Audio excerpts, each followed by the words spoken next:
గత 5 సంవత్సరాల్లో మనకు చిత్రావతి డ్యాము ఫుల్ కెపాసిటీలో నింపినాం 7-8 టీఎంసీ.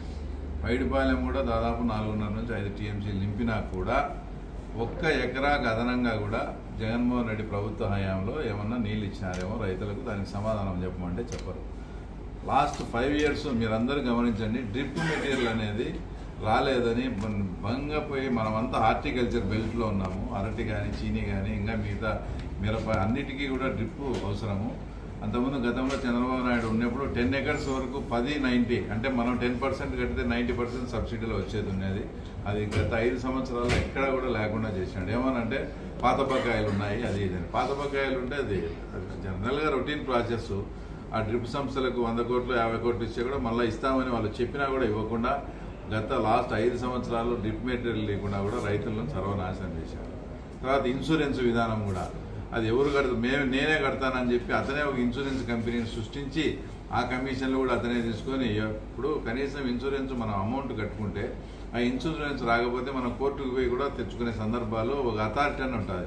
నువ్వు కట్టింది తెలుదు, కట్టంది తెలుదు, అది ఎవరికి పడుతుందో తెలుదు. ఆయనకు నచ్చిన వాళ్ళకి ఇచ్చి నచ్చిన వాళ్ళకి ఇవ్వకుండా అతను ఈ క్రాపింగ్ కూడా వాళ్ళకి బుద్ధి పుట్టినట్లు చేసి ఆ రకంగా ఇలా చెప్పుకుంటూ పోతే చాలా.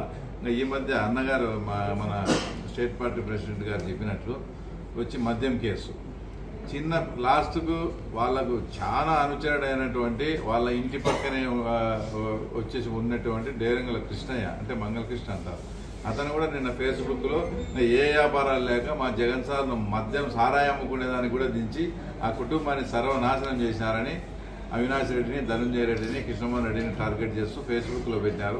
అదంతా TV9 మొత్తం ఛానల్స్లో కూడా వచ్చింది. అంటే వాళ్ళంతా వాళ్ళే ఈ వ్యాపారం మేము చేసినాము, ఈ డబ్బులు దాంట్లో తిన్నాము, దాని జోలికి మీరు పోకుండా ఉండాల్సిందని వాళ్ళ అనుచరులు, వాళ్ళ కుటుంబ సభ్యులైనటువంటి వాళ్ళే చెప్పే పరిస్థితి. ఈ రకంగా ప్రపంచంలో ఎక్కడా కానీ 5 సంవత్సరాలు మన డబ్బులు పెట్టి మనము తాగేది కూడా మనకు నచ్చిన బ్రాండ్ కాకుండా జగన్మోహన్ రెడ్డికి నచ్చిన బ్రాండ్ తాగించిన ముఖ్యమంత్రి, 5 ఏళ్ళు ప్రజలతో అతనికి నచ్చిన బ్రాండ్లనే తాగించిన ముఖ్యమంత్రి నాకు తెలిసి ప్రపంచంలో ఎక్కడా కానీ లేడు. కాబట్టి ఇన్ని పాపాలు చేశారు కాబట్టి ఖచ్చితంగా దేవుడు అనే అతను ఏదో రూపంలో వాళ్ళకు శిక్ష వేస్తాడు. ఇప్పుడు అవన్నీ కూడా కొలిక్కొచ్చి మద్యం కేసులో జగన్మోహన్ రెడ్డి తప్పించుకునే సమస్య లేదు, వివేకానంద రెడ్డి కేసులో అవినాష్ రెడ్డి తప్పించుకునే సమస్య లేదు. తొందరగా మళ్ళీ వచ్చే మహానాడు కల్లా వీళ్ళు 100% ఊచలు లెక్క పెడతా ఇక్కడ ఉంటారు. వైఎస్ఆర్సీపీ అనే పార్టీనే ఇక్కడ లేకుండా కూడా ఉండే పరిస్థితి ఉంటుంది. కాబట్టి అందరికీ మరొకసారి మీ అందరికీ విజ్ఞప్తి చేసేది ఏంటంటే, చంద్రబాబు నాయుడు గారు ఎంతో నమ్మకంతో కడప జిల్లా కార్యకర్తలు, నాయకుల మీద నమ్మకం ఉంచి ఈ కార్యక్రమాన్ని ఇక్కడ పెట్టాడు కాబట్టి